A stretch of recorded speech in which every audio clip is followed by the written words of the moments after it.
what the research would enable us to do if we are successful is to have electric vehicles that beat the performance of gasoline engine automobiles. So at present, electric vehicles, their range is severely limited by the energy density of the lithium-ion batteries. So 2017 Chevy Bolt has about 260 miles per charge. To be competitive against gasoline automobiles without government subsidy, we need to have batteries with maybe 20–30% more energy density. So that will enable it to be cost competitive with gasoline engine cars.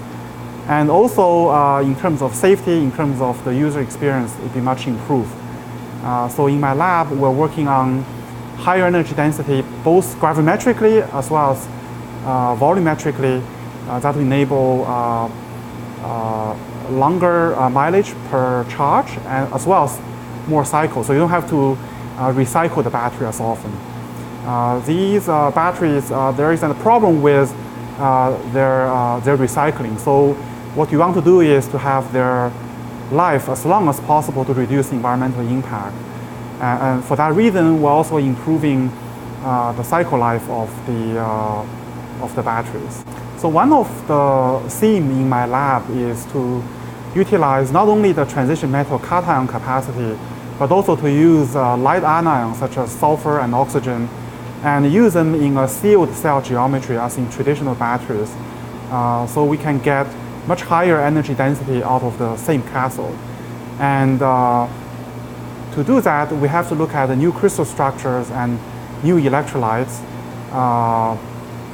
to enable this additional capacity.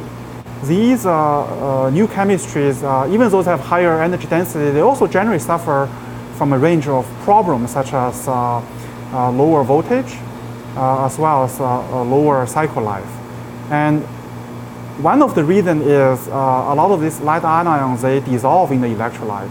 So by optimizing the electrolyte, we can reduce so-called shuttling and soluble redox mediator effects. And also, we can have longer cycle life.